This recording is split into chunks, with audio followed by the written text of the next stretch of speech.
ହେଇ ଦେଖ ସେ କ'ଣ ହେଲାଣି ଦେଖ ଦେଖ ସେ କ'ଣ ହଉଛି ଦେଖ ହେଇ ଦେଖ ତ ଆପଣମାନେ କେମିତି ହଉଛି।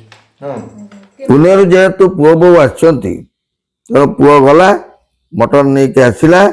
ବୋହୂ ଆଜି କ'ଣ କରିବ କି ରୋଷେଇବାସର ଦାୟିତ୍ୱ ତାକୁ ଦିଆଯାଇଛି। ଆଜି ଜେଜେମା ପୁରା ରେଷ୍ଟ ନେଇଛନ୍ତି। ସିଏ ତାର ସବୁ କଟାକଟି ବଟା ବଟି କରିସାରିକିରି କ'ଣ କରିବ ନା ମଟନ କରିବ। ଯାଉ ସେମାନେ ତ ବହୁତ ଦିନ ପରେ ଆସିଛନ୍ତି। କହିଲା ଯେ ଆଜି ମାମା କରନି, ଆଜି ମୁଁ ମଟନଟା କରୁଛି। ବାସ୍ କରୁଛି ଆଉ। ତେଣୁ ସେ ମସଲା ମସଲି ବଟା ବଟି କରି ତାର ରୋଷେଇବାସ କରି ଚାଲିଛି।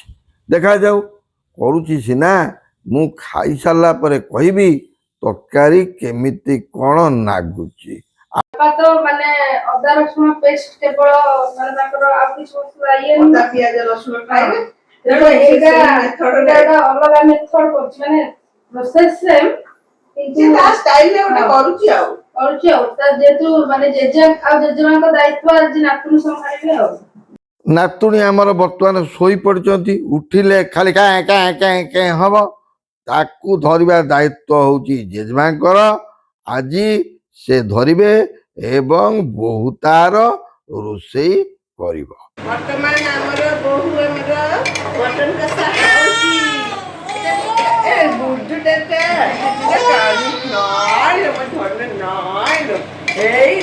ଏଇ କଣ ନାନୀ ନାନୀ ତେरी मोर निको मोर ले गई बाकी जो बच्चा खसरी चले गई। ମଟନ କଷା ହଉଛି ନା ତା ସିଏ ଖାଇପାରିବନି ସିଏ ସେଇ ଦୁଃଖରେ କାନ୍ଦି ଲାଗିଛି ଆଉ। तेरी मोर निको मोर ले गई बाकी जो बच्चा खसरी चले गई। ବର୍ତ୍ତମାନ ଆମର ପୁଅ ରୋଷେଇ ଭାର ନେଲା କାହିଁକି ନା ଝିଅକୁ ଆମର ଭୋକ ଲାଗିଲାଣି। ତାର ମାମା ତାକୁ ଖାଇବାକୁ ଦବ। ତାପରେ ପୁଅ ରୋଷେଇ ଆରମ୍ଭ କରିଦେଲା। ପୁଅ ରୋଷେଇ କରେ, ଯେତିକି କରେ ସେତିକି ଠକ ଠକ ଠକ ଠକ କରେ। କାରଣ ଝିଅକୁ ଭୋକ ହେଲା, ବୋହୂ ତାକୁ ନେଇକିରି ଗଲା ଖୁଆଇବାକୁ। ଇଏ ତାର ଠକ ଠକ କିରି ଆରମ୍ଭ କଲା। ଆମର ନାନୀ ଖାଉଛନ୍ତି।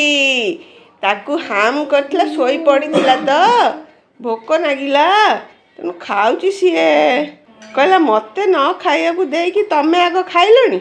ମତେ ଖାଇବାକୁ ନ ଦେଇକି ତମେ ମଟନ ଭିଡ଼ିବ ଏଡେ ମୁହଁ ତମର। ଏଡେ ମୁହଁ ତମର। ତାପରେ ଆମ ଝିଅର ଗୋଟେ ଇଏ ହେଲାଣି, ଏଠି ଅଭ୍ୟାସ ହେଇଗଲାଣି ଜେଜେଙ୍କ ନାଚ ଦେଖିକି ଜେଜେଙ୍କ କଥା ଶୁଣିବା, ଜେଜେଙ୍କ ନାଚ ଦେଖିବା। ଏନା ପୁନେ ଗଲେ ଜେଜେ ଭଏସ କଲ୍ କରିବେ, ନାତୁଣୀ ଖାଇବ। ଭଉଣୀ ଆସି ପହଞ୍ଚିଗଲା। ଭଉଣୀ ତାକୁ ଧରିକିରି ନାଚିକିରି ଗେଲ କଲା। ଘର ତ ଗୋଟେ କଣ୍ଡେଇ ହେଇଛି ଆଉ। ମୋ ସାନ ଭାଇଠୁ ଆରମ୍ଭ କରି ସମସ୍ତେ, ଭଉଣୀଠୁ ଆରମ୍ଭ କରି ସମସ୍ତେ ତାକୁ ତ କଣ୍ଡେଇ ଭଳିଆ ଧରିକି ନାଚୁଛନ୍ତି ଆଉ। ଯାଉ ଗୋଟେ ଆସିଛି ଏତେ ଦିନେ, ବହୁତ ଖୁସି ସମସ୍ତେ। ସମସ୍ତେ ମଧ୍ୟ ଖୁସିରେ ତା ସହିତ ଖେଳାଖେଳି କରୁଛନ୍ତି।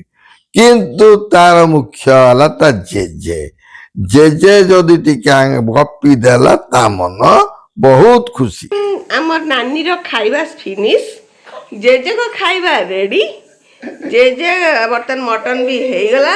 କଣ ମା ହେଇଗଲା? Mutton ready. ଜେଜେଙ୍କ ସାଙ୍ଗରେ କିଏ ଖାଇବ?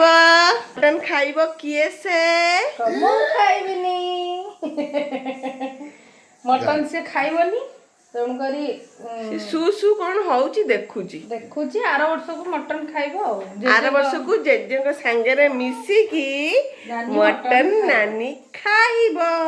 ଜେଜେ କହୁଥିଲେ ଫାର୍ଷ୍ଟ କ୍ଲାସ, ତାପରେ ନାନୀ କହିବ। ସମସ୍ତେ କହୁଛନ୍ତି ବର୍ତ୍ତମାନ ନାନୀ ସାଙ୍ଗରେ ଖାଇକି ମଟନ ରୋଷେଇ କୁହ ଫାର୍ଷ୍ଟ କ୍ଲାସ। ନାନୀ କହିବ ଫାର୍ଷ୍ଟ କ୍ଲାସ। ଆଜି ଜେଜେମା ଫ୍ରି ହେଇଯାଇଛି ତ ଭାରି ଜୋର ଭାଷଣ ଦଉଛି ପଛରେ। ବହୁତ ଭାଷଣ ଦଉଛି, କିଛି କାମ ନାହିଁ। ଆଜି ମୁଁ କ୍ୟାମେରା ସେଇ ପଟୁ ଆସି କାମ ପହଞ୍ଚି ଯାଉଛି। ଫ୍ରି କୁଆଡୁ ହେଲେ? ସକାଳୁ ଜେଜେମା ଆପଣଙ୍କ ପାଇଁ ଜଳଖିଆ କଲେ, ତାପରେ ଏଇଠି ଝିଅକୁ ଜଗିଥିଲେ। ସକାଳୁ ମୋର ଯୋଉ କାମ ଗୁଡା ଥିଲା ଆଉ ଝାଡା ଗଲେ ଗାଧେଇଲେ ନାଚ କରିଲେ ଏଇଟା ସବୁ କାମ ନା। ଏଇଟା କାମ ନୁହଁ, ଏଇଟା ହଉଛି ନିତ୍ୟ କର୍ମ ହେଲା, ସେଇଟା ସମସ୍ତେ କରନ୍ତି। ସେଇ କର୍ମ ଲାଗିଲା ନା ନାହିଁ, ନିତ୍ୟ କର୍ମ ମାନେ କର୍ମରେ ଲାଗେ। କଣ ନାନୀ ବୁଝାଇ ଦେଉଛନ୍ତି? ନାନୀର ଖାଲି ନଜର ହଉଛି ସୁନା ଗହଣା ଉପରେ ହେଲା, ସମସ୍ତଙ୍କୁ ସୁନା ଗହଣା ଟାଣୁଛି। କିନ୍ତୁ ଆଜି ଜେଜେବାର ପାଠିଟା ତ ଚୁକେଟ ବାହାରୁଛି, ଆପଣମାନେ ଭାବିକି ମତେ କୁହନ୍ତୁ। ଯାଅ ମଟନ୍ ଫିନିଶ୍ ହେଲା। ବର୍ତ୍ତମାନ ନାଲି ନାଲି ତ ଦେଖାଯାଉଛି ଆଉ ମଟନ୍ କାମ ସରିଗଲା, ଧଣିଆ ପତ୍ର ପଡ଼ିଲା। ବର୍ତ୍ତମାନ ମୋ ପାଇଁ ବଢ଼ା ହବ। ପ୍ରକୃତରେ ଭଲ କରିଛି ନା କେମିତି କରିଛି, ମଟନ୍ ଝୋଳଟା ହେଲା ମୁଖ୍ୟ ସ୍ୱାଦ। ମୁଁ ଖାଇକି କହିବି ଭଲ ହେଇଛି କି ନାହିଁ। ତେଣୁ ବର୍ତ୍ତମାନ ଖାଇବାକୁ ଗଲି। ଆଜି ଜେଜେ ନାତୁଣୀ ବସିଛନ୍ତି ଏକାଠି ଖାଇବା ପାଇଁ, ଆଉ ଆମର ବୋହୂମା ଆମର ରୋଷେଇ କରିଦେଇଛନ୍ତି।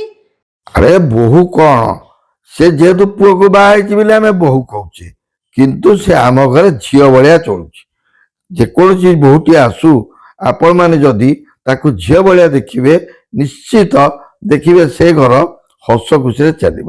ତେଣୁ ପ୍ରତ୍ୟେକ ବୋହୂମାନଙ୍କୁ ଯଦି ଆମେ ଝିଅ ବୋଲି ଭାବିବା, ତାହେଲେ ସେ ଜାଗାରେ କିଛି ଅସୁବିଧା ନାହିଁ। ମାଂସ କରିଛି, ଦେଖିବା କ'ଣ କେମିତି ଟେଷ୍ଟ କରିଛି। ଆଜି ମାଂସଟା ବହୁତ ବଢ଼ିଆ, ପୁଅ ଆଣିଥିଲା, ବହୁତ ବଢ଼ିଆ ମାଂସ ଆଣିଥିଲା। ଖାଇବା ଏଗୁଡ଼ା, ସେଗୁଡ଼ା ବସିକି ନାଟକ କରୁଛି। ଏଇ ଦେଖ, ଏଇ ଦେଖ, ଏ ନାଟକ କରୁଛି। ହଉ, ନାତୁଣୀ ଆମର ଅନେଇକି ରହିଲେଣି ଜେଜେଙ୍କ ଖାଇବାକୁ ଝାମ୍ପ ମାରିବେ। ମାନେ ମ୍ୟାକ୍ସିମମ୍ ଟାଇମ୍ ମୁଁ ମଟନ୍ କରେନି, ମଟନ୍ ଆସିଲା ମାନେ ସୋମୁ ହିଁ ରୋଷେଇଆ। କିନ୍ତୁ ଆଜି ମୋର ଇଚ୍ଛା ହେଲା କି ନାଇଁ, ମୁଁ ଅଛି ମାନେ ମୁଁ ବାପାଙ୍କୁ କରିକି ମଟନ୍ ଟିକେ ଦବା। ସେଟା ଖୁସି ସିଏ କରେ, କଲେ କ'ଣ ତୁ କରିବା ବି ଭଲ, ଆହୁରି ଭଲ ଲାଗେ। ଭଲ କରୁଛୁ। ଆମ ଝିଅ ଅନେଇଲାଣି ଖାଇବ ବୋଲି। ଲୋ କ'ଣ କରିବା ଆଉ, ଅଳ୍ପ ଦିନ ହେଇ ସେ ଜେଜେକୁ ହାତ ବଢ଼େଇଲାଣି, ମାଗିଲାଣି। ଜେଜେ କେମିତି ହେଇଛି କୁହ? ମଟନ୍ଟା ସିଝିଛି ନା ଦେଖେ। ହଁ, ମଟନ୍ଟା ଭଲ ତ ସିଝି ଯାଇଛି। ମଟନ୍ଟା ଭଲ। ଇଲୋ ଇଲୋ ଇଲୋ, ମୋ ଧନର ନାଳ ଗଳିଲାଣି। ତମେ ତାକୁ ଏମିତି ଦେଖେଇ ଖାଅନି, ସିଏ ଖାଇବ ବୋଲି କିନ୍ତୁ ଅନେଇଛି ଜେଜେଙ୍କୁ ଏତେ। ମାମା କେମିତି ହେଇଛି ଲୋ? ମାମା କେମିତି ହେଇଛି? କିଏ ଦେଖ, ତମକୁ ଅନେଇକି ରହିଛି ଗୋଟେ ଲୟରେ ଖାଇବ ବୋଲି। ନାଇଁ, ଜେଜେକୁ ଭାରି ଭଲ ପାଏ। ଜେଜେର ଯଦି ଟିକେ କାଶ ହଉଛି, ସେ ଅନଉଛି ଜେଜେର କ'ଣ। ଆଉ 5 ଜଣ ଠିଆ ହେଇଥିଲେ, ସେ ଆଗ ଜେଜେ ପାଖକୁ ହିଁ ଲଉଟିକି ଯାଉଛି। ହଁ, 5 ଜଣ ଡାକୁଥିବେ, କାଳେ ମତେ ଯେ ଦେଖିଦବ ଜେଜେ ଡାକୁଛନ୍ତି, ବାକି ଡେଇଁ ପଡ଼ିବ। ଏତେ ଭଲ ପାଏ, ବହୁତ ଭଲ ପାଏ। ସିଏ ଏବେ ଆପଣଙ୍କୁ ତୁମରି ଜେଜେରୁ ମୋରି ଜେଜେ କରିଦବ। ହେଇ ଦେଖ ସେ କ'ଣ ହେଲାଣି, ଦେଖ ଦେଖ ସେ କ'ଣ ହଉଛି, ଦେଖ। ହେଇ ଦେଖନ୍ତୁ ଆପଣମାନେ ଦେଖିଲେ ହଉଛି। କେମିତି ହେଇଛି? ଏମାନେ ତ କେତେ ଦିନ ପାଇଁ ଆସିଛନ୍ତି, ଚାକିରି କରୁଛନ୍ତି, ଯେମିତି ହେଲେ ତ ଯିବେ। ଯେତିକି ଦିନ ଆସିଛନ୍ତି ଘରଟାକୁ ପୁରା ମିଶି ମାସି ସମସ୍ତଙ୍କ ହଉଛୁ, ସେଠୁ ସେ ପଳେଇଲା, ଆମର ଘର ଫାଙ୍କା। ପଳେଇଲା ପରେ ଆମେ ପୁଣି ସେଇ ଦୁଇ, ମୁଁ ତା ମୁହଁକୁ ଅନେଇଥିବି, ସେ ମୋ ମୁହଁକୁ ଅନେଇଥିବ। କେବଳ ମୋର ଆପଣମାନଙ୍କ ସହିତ କଥାବାର୍ତ୍ତା ବେଳେବେଳେ ପଳେଇ ଯାଉଛି। ଏଇ ଦେଖ ସେ ହାତ ବଢ଼େଇଲାଣି ଖାଲି ଖାଇବ ବୋଲି। କେମିତି ହେଇଛି, କେମିତି କହିଲି ବଢ଼ିଆ ହେଇଛି, କିନ୍ତୁ ଖାଇଲା ତାକୁ ଫିଲ୍ କରିବି। ଫିଲ୍ କର। ହଁ, ମୁଁ ଖାଇବାଟାକୁ ଫିଲ୍ କଲା ପରେ କହିବି। ଝୋଳଟାକୁ ଟିକେ ହାପୁଡ଼ିବ। ବର୍ତ୍ତମାନ ଆମର ନାନୀ ଖାଲି ଖାଇବାକୁ ହାମ ହାମ ହେଲେଣି। ଆଉ ଟିକିଏ ରହିଯା, ତୋ ଖାଇବା ପାଇଁଟା ହେଇନି। ଧନ ଲୋ, ଇଲୋ ବୋଉଲୋ, ସେ କ'ଣ ହଉଛି? ଥଣ୍ଡାଟା ହିଁ ବଡ଼ ବିରକ୍ତ ରହିଲା। ଥଣ୍ଡା କମିଗଲାଣି, କାଶଟା ହଉଛି। କ'ଣ କି ମାମା, ତରକାରୀ କ'ଣ ଖାମ କରିବୁ ତୁ? ସତରେ ବହୁତ ବଢ଼ିଆ କରିଛି। ମାନେ ତରକାରୀ ଯେମିତି କରିଛି, ମାଂସ ବି ସିଝିଛି, ମଟନ୍ଟା ବି ଭଲ ମଟନ୍ଟା। ତେଣୁକରି ଫାର୍ଷ୍ଟ କ୍ଲାସ୍, ଫାର୍ଷ୍ଟ କ୍ଲାସ୍। ମାମା କେମିତି? First class.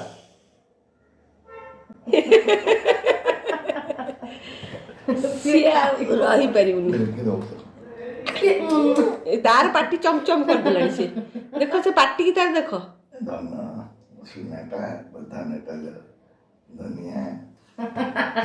ଏଇ ତ ଗୋଟେ ଖୁସି ଆଉ ଯାହା ହଉ ଆସିଛନ୍ତି ସେଇ ଖୁସି ଲାଗୁଛି ଆଉ କିଛି ଦିନ ପରେ ନିଶ୍ଚୟ ସେମାନେ ପଳେଇବେ ତାପରେ ଘରଟା ପୁରା ଫାଙ୍କା କରିଦେଇ ପଳେଇବେ କେବଳ ସେଇ ନାତୁଣୀ ପାଇଁ ଆଜି ଆମ ଘର ପୁରା ହସ ଖୁସି।